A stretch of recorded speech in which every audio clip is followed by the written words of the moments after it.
Assalamualaikum warahmatullahi wabarakatuh. Jumpa lagi dengan channel Kupas soal matematika dan lain-lain. Ingin informasi terbaru? Silahkan di-subscribe. Kali ini kita akan bahas tentang soal CPNS untuk tahun 2024, yaitu tes intelijensi umum dengan soal hot, soal penalaran analitis part 11. Nah, soal ini merupakan soal yang sudah pernah kita singgung di video sebelumnya, yaitu bunyi soalnya adalah Yeni memiliki 4 kaos, yaitu kaos kuning lengan panjang, kaos kuning lengan pendek, kaos biru, dan kaos merah. Yeni juga memiliki 2 buah celana, yaitu celana jeans dan celana bahan. Kaos dan celananya biasa dipakai untuk sifatnya sehari-hari. Ketika berpakaian, Yeni memiliki aturan. 1. Kaos biru dan celana bahan harus dipakai 2 kali seminggu. 2. Kaos kuning tak boleh dipakai 2 hari secara berurutan. 3. Kaos merah dan celana jeans hanya dipakai 2 hari setelah hari Rabu. 4. Kaos kuning yang lengan panjang dan celana bahan dipakai setiap 3 hari sekali. 5. Setiap hari Senin Yeni memakai kaos kuning lengan pendek dan celana jeans. Pasangan kaos dan celana yang dipakai ini pada hari Sabtu adalah A. Kaos kuning lengan pendek celana jeans, B. Kaos kuning lengan panjang celana jeans, C. Kaos biru celana bahan, D. Kaos kuning lengan pendek celana bahan, E. Kaos kuning lengan panjang celana bahan. Merupakan soal CBKN untuk tahun 2023. Selanjutnya kita jawab. Identifikasi informasi kunci. Jadi semua yang ada kita masukkan, itu nomor 1, 2, 3, 4, 5 serta pertanyaannya. Selanjutnya kita gunakan logika dengan menggunakan tabel. Nah, yang paling pasti di sini adalah nomor 5 ya. Setiap hari Senin Yeni memakai kaos kuning lengan pendek dan celana jeans. Maka yang lain tidak bisa dipakai. Senin kuning lengan panjang, kaos biru tidak, kaos merah tidak, celana bahan juga tidak. Selanjutnya kaos kuning tidak boleh pakai 2 hari secara berurutan. Nah, kemudian kita cari lagi kaos kuning lengan panjang celana bahan dipakai setiap 3 hari sekali. Karena tidak bisa dipakai di sini, berarti 1, 2, nanti di sini kaos kuning lengan panjang dipakai. Karena tidak boleh berurutan dengan kaos kuningnya, maka dia hari Kamis dia pakai dengan celana bahannya. Karena dia tidak boleh pakai hari Senin, karena sudah lengan pendek. Kemudian aturan lagi, kaos kuning tidak boleh pakai 2 hari secara berurutan, berarti pada hari Senin kaos kuning tidak boleh, berarti hari Selasa tidak boleh. Maka di sini masuk hari Selasa 3 hari sekali, berarti Selasa tidak dipakai, hari Rabu tidak dipakai, maka otomatis hari Kamis bisa dipakai. Selanjutnya, kaos merah dan celana jeans hanya dipakai 2 hari setelah hari Rabu. Berarti dia tidak boleh dipakai hari Selasa, tidak boleh dipakai hari Rabu, kemudian 2 hari setelah hari Rabu adalah hari Kamis dan hari Jumat. Maka bisa dipakai pada hari Sabtu ya, kaos merah dan celana jeans. Selanjutnya sudah tadi nomor 4 ya, yang 3 kali sehari. Nah, ini juga setiap hari Senin juga sudah dipakai. Maka pasangan kaos celana yang dapat dipakai hari Rabu cuma satu yang tidak ada syarat yang mendetail, yaitu kaos biru dan celana bahan harus dipakai 2 kali seminggu. Berarti kalau misalnya hari Selasa bisa dipakai, ya bisa juga kita pakai hari Rabu. Karena tidak ada istilah bahwa tidak boleh pakai berurutan ya. Bisa juga kita pakai hari Kamis, bisa juga kita pakai hari Rabu, bisa juga kita pakai hari Kamisnya tidak dipakai karena sudah ada ini. Jadi kita bisa pakai hari Selasa, hari Rabu, dan hari Jumat ya. Nah, berarti yang memungkinkan dipakai hari Rabu ya jelas kaos biru, celana bahan, jelas di situ ya. Jadi kita bisa memakai hari Rabu kaos biru dan celana bahan karena tidak ada hal lain yang membatasi, cuma hanya dipakai 2 kali seminggu. Sehingga jawaban yang benar adalah kaos biru dan celana bahan. Selanjutnya nomor yang pertama ya, nomor pertama. Amel, Murni, Rini, Agnes, Susmi, Awaris, Karina adalah siswa kelas 5 sebuah sekolah dasar negeri Mutia Penerimaan Rapor. Guru membuat perankingan dari 1 sampai peringkat 7. Adapun urutannya adalah peringkat 1 Rini berada di bawah Usmi, 2 peringkat Agnes di atas Rini, 1 tingkat di atas Rini, 3 Karina berada di peringkat ketiga, 4 peringkat Amel berada di atas peringkat Usmi dan Karina, kelima peringkat Murni berada di bawah peringkat Agnes, yang keenam peringkat Waris di atas peringkat Rini. Pernyataan benar sesuai dengan ketentuan adalah A. Agnes berada di peringkat keempat, B. Peringkat Usmi di bawah peringkat Waris, C. Amel memperoleh peringkat tertinggi, D. Rini berada di bawah peringkat terbawah, dan E. Murni menempati peringkat kelima. Kita lihat. Ini merupakan soal CBKN juga tahun 2023 ya.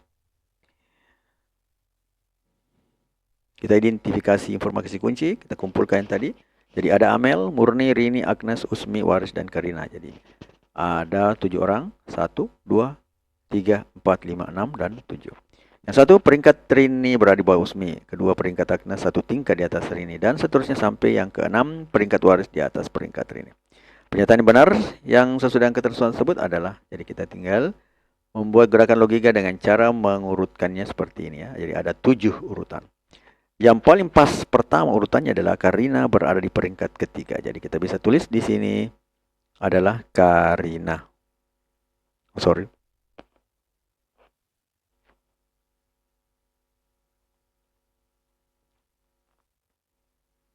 Setelah itu kita gunakan logika ya. Dengan cara mengurutkan seperti ini. Pertama, peringkat Rini berada di bawah Usmi. Jadi kita bisa tulis seperti ini. Peringkat Rini berada di bawah Usmi. Dari Rini berarti Usmi di atas. Selanjutnya peringkat Agnes di atas satu tingkat di atas Rini. Jadi satu tingkat di atas Rini. Berarti otomatis Usmi bisa di depannya Agnes ya. Kemudian Karina berada perangkat ketiga jelas. Karina berada perangkat ketiga, ini yang paling jelas ini. Jika bermanfaat, mohon di-share ya. Kemudian 4, peringkat Amel berada di atas Usmi dan Karina. Jelas, kalau dia berada Usmi dan Karina, maka peringkat Usmi itu di kedua, kemudian peringkat Amel itu di 1. Ya, karena Usmi dan Karina jelas paling 3, Usmi dan Karina. Berarti Usmi di atas Karina, kemudian nomor 1 Amel. Peringkat Murni berada di bawah peringkat Agnes. Berarti jelas kalau di bawah, karena Agnes dan Rini cuma di atas tingkat, berarti di bawah Rini itu adalah peringkatnya Murni ya. Nah, peringkatnya Murni karena Agnes dan Rini itu ada batasan bahwa dia satu tingkat, berarti setelah Agnes pasti Rini. Nah, di sini dikatakan peringkat Murni di bawah peringkat Agnes. Jadi bisa juga kan nanti Agnes Murni itu di bawahnya Rini. Karena dia tidak ada keterangan bahwa dia satu tingkat ya, tidak ada. Hanya mengatakan bahwa berada di bawah peringkat Agnes. Jadi otomatis model seperti ini benar. Agnes dulu baru Rini kemudian Murni. Otomatis peringkat Rini lebih tinggi daripada Murni. Selanjutnya nomor 6, peringkat Waris di atas Rini. Nah, karena di sini dikatakan peringkat Waris di atas Rini, juga bisa kita katakan Waris itu di atas Agnes. Karena tidak ada istilah bahwa peringkat Waris itu satu tingkat ya. Cuma dikatakan peringkat Waris di atas, berarti di atas. Sedangkan ini Agnes dan Rini ada satu ya, satu. Berarti setelah Agnes Rini. Jadi dengan model seperti ini Waris di atas peringkat ini, maka Waris itu bisa lebih tinggi peringkatnya dibanding Agnes ya. Daripada peringkatnya Agnes, maka modelnya seperti ini. Karena modelnya seperti ini, maka bisa kita tulis ini yang keempat itu menjadi peringkat keempat adalah Waris, peringkat kelima adalah Agnes, peringkat keenam adalah Rini, dan peringkat ketujuh adalah Murni. Dari pilihan A, B, C, D ini, yang paling cocok adalah bagian C, Amel memperoleh tingkat tertinggi. Jadi, setelah kita dapat benar pasti, Amel memperoleh peringkat tertinggi. Agnes berada di bawah peringkat keempat. Agnes itu berada di peringkat keempat, berarti salah, dia kan peringkat kelima. Kemudian peringkat Usmi di bawah peringkat Waris. Usmi itu lebih tinggi daripada Waris. Jelas. Nah, bagian C Amel memperoleh peringkat tertinggi. Sebenarnya sampai di C ini kita sudah bisa menjawab bahwa C adalah jawabannya. Namun untuk melatih logika kita lihatlah apa benar Rini berada di peringkat terbawah. Ternyata Rini tidak berada di peringkat terbawah. Dia berada di peringkat ke-6. Nah, di sini Murni menempati peringkat kelima juga salah. Karena Murni itu peringkat ke-7. Jadi jawabannya adalah bagian C, Amel memperoleh peringkat tertinggi. Selanjutnya adalah soal yang kedua ya. Parjo, Kori, Ruslan, Salkam, dan Torik adalah 5 pekerja di sebuah pabrik. Pada berbagai kesempatan di antara mereka ditugaskan sebagai salah satu dari 5 jenis pekerja yang meliputi mekanik, pengemudi, pengemas, penimbang, atau pendata. Adapun ketentuan penugasan kelimanya adalah sebagai berikut. Parjo dapat dipekerjakan sebagai mekanik, pengemas, atau penimbang. Kedua, Kori dapat dipekerjakan sebagai pengemas atau penimbang. 3, Ruslan dapat dipekerjakan sebagai mekanik, pengemudi, atau pendata. 4, Salkam dapat dipekerjakan sebagai pengemudi, penimbang, atau pendata. 5, Torik dapat dipekerjakan sebagai pengemudi atau penimbang. Dan kemudian ke-6, kelimanya hanya dapat melakukan pekerjaan tersebut seperti yang tertera. Nah, pertanyaannya, bila Parjo melakukan pekerjaan sebagai mekanik, berikut pernyataan benar adalah A. Kori sebagai pengemas dan Torik sebagai penimbang. B. Kori sebagai pengemas dan Ruslan sebagai penimbang. C. Torik sebagai penimbang dan Salkam sebagai mekanik. D. Kori sebagai pengemas dan Salkam sebagai pendata. Dan E. Ruslan sebagai mekanik dan Torik sebagai pendata. Ini soal cat BKN untuk tahun 2024. Kita jawab. Yang pertama adalah identifikasi informasi kunci. Seperti apa yang tadi saya bacakan. Ada 5 pekerjaan yang sudah jelas. Kemudian syarat-syaratnya yang keenam ada ya. Kemudian juga pernyataan yang benar ya. Jadi pertanyaannya adalah mana pernyataan yang benar. Nah, kita dengan memakai logika lagi. Kita gunakan tabel ya. Parjo bisa mekanik pengemas atau penimbang. Jadi kita bisa modelkan seperti ini. Kemudian Kori dapat dipercaya sebagai pengemas atau penimbang. Kemudian seperti ini. Kemudian Ruslan dapat dipercaya sebagai mekanik, pengemudi atau pendata. Ruslan, mekanik, pengemudi atau pendata jelas.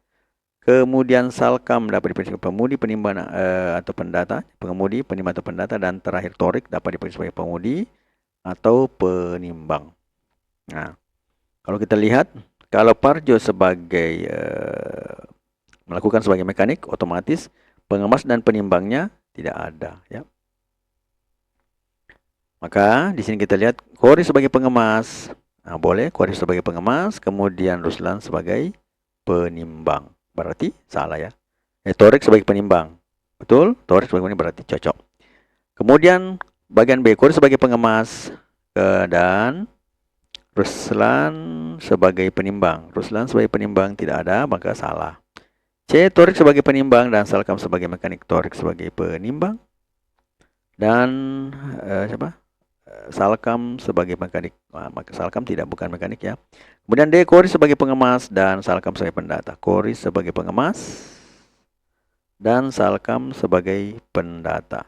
Nah, ini di sini yang dicari adalah penimbangnya ya. Jadi di sini karena untuk mengambil pekerjaan Parjo jadi harus ada penimbang, maka Salkam di sini harusnya jadi penimbang bukan pendata ya. Nah, kemudian yang terakhir Ruslan sebagai mekanik, jelas salah Ruslannya. Ruslan sebagai mekanik, oke. Torik sebagai pendata. Torik itu bukan sebagai pendata. Jadi otomatis yang benar, yang paling cocok di sini adalah Kori sebagai pengemas dan penimbang yang diambil adalah Torik karena Torik bisa menjadi penimbang. Jadi jawaban yang benar adalah bagian A, Torik sebagai pengemas dan Torik sebagai penimbang. Selanjutnya yang ketiga, 6 bersaudara duduk di bangku yang tersusun ke belakang. Mereka adalah Rahmat, Adnan, Bambang, Dadan, Sri Endang. Bangku tersebut nomor secara berurutan dari depan ke belakang. Bangku pertama di nomor 1, bangku sampai nomor 6 ya. Paling belakang nomor 6. Susunan duduk mereka sebagai berikut. Yang pertama, Bambang duduk di bangku nomor 4. Yang kedua, Sri dan Endang berada di depan Bambang. Suka dengan videonya? Like dong. Yang ketiga, Rahmat berada di belakang Dadang. Yang keempat, Adnan berada di depan Bambang. Posisi kelima ditempati oleh A. Rahmat, B. Adnan, C. Bambang, D. Sri, dan E. Dadang. Kita lihat. Informasi, seperti biasa, informasi kita kumpulkan. Setelah itu, kita gunakan logika. Ya. Karena ada berapa ini? 6 bersaudara, berarti ada 6 deret. 1, 2, 3, 4, 5, 6. Yang paling pasti di sini Bambang duduk di bangku nomor 4. Bambang duduk di bangku nomor 4. Kemudian Sri dan Endang berada di depan Bambang. Sri dan Endang berada di depan Bambang. Kita bisa tulis begini ya. Selanjutnya Rahmat berada di belakang Dadang. Berarti Rahmat berada di belakang Dadang. Adnan berada di depan Bambang. Adnan berada di depan Bambang. Berarti kita bisa tulis seperti ini kan, semuanya di depan Bambang. Endang, Sri, Adnan. Agar Sri dan Endang berada di depan Bambang, berarti Sri dulu baru Endang. Setelah itu ada lagi Adnan berada di depan Bambang, otomatis pasti Adnan dibawa di depannya Sri dan Endang ya. Nah, ataukah bisa juga Adnan di bagian ketiga, Sri dan Endang di depan 1 dan 2 ya. Karena tidak ada menyatakan satu tingkat, tidak ada. Jadi antara Adnan, Sri, Endang bisa bertukar menjadi Sri, Endang, Adnan, boleh. Tapi tidak jelas kan, tapi yang ditanyakan kan nomor 5. Jadi di bagian depan itu tidak ada masalah. Nah, sekarang otomatis kalau di depan semua Bambang, Sri, Endang, dan Adnan berarti di depannya sudah penuh ya. Berarti tinggal Rahmat berada di belakang Dadang. Berarti Rahmat berada di belakang Dadang, berarti Dadang dulu baru Rahmat. Sehingga Dadang jelas berada di posisi kelima dan Rahmat posisi keenam. Nah, pertanyaan adalah posisi kelima ditempati oleh, maka kita bisa langsung menjawab adalah bagian E, Dadang. Jadi jawaban yang benar adalah bagian E, Dadang. Kemudian yang keempat, ini merupakan soal latihan, dan jadi bisa dijawab nanti pada video berikutnya. Namun saya bacakan saja dulu. Pertanyaannya adalah, pada satu jamuan makan malam, 8 orang eksekutif muda, Aga, Didi, Lala, Laura, Gael, Mika, Rani, dan Togi duduk mengelilingi suatu meja bundar. Gael duduk berseberangan Aga, Mikael duduk di antara Togi dan Lala. Yang keempat, Laura dan Lala duduk tepat berhadapan. Yang selanjutnya, Togi duduk 2 kursi terpisah dari Aga bila Mikael dipisahkan 2 kursi dengan Didi. Kemudian pernyataan di bawah yang benar adalah Mikael dan Rani pisahkan 2 kursi. Mikael dan Rani Aga berduduk berseberangan. Didi dan Togi duduk bersehadapan. Lala duduk di sebelah Gael dan Rani duduk di dekat Togi. Jadi ini juga merupakan soal prediksi ya untuk tahun 2024 yang mungkin tidak sama namanya atau apa, yang jelas model soalnya akan sama, pasti muncul ya. Jadi jawabannya ada pada part 12 mendatang. Namun sebelum kita tinggalkan video, kita lihat dulu sepatah kata penyemangat untuk ikut. Ingin informasi terbaru? Silakan di-subscribe. Mengikuti ujian CPNS tahun 2024. Satu-satunya batasan untuk meraih mimpi adalah keraguan-raguan. Kita akan hari ini. Jadi marilah kita maju dengan keyakinan aktif dan kuat. Franklin Roosevelt. Semoga apa yang saya terangkan di video ini bisa menjadi bahan pembelajaran, setidaknya bisa membantu untuk menjawab soal-soal tentang penalaran analitis untuk ujian CPNS tahun 2024. Dan semoga berhasil menggapai cita-citanya. Matematika, Queen of Science. Assalamualaikum warahmatullahi wabarakatuh.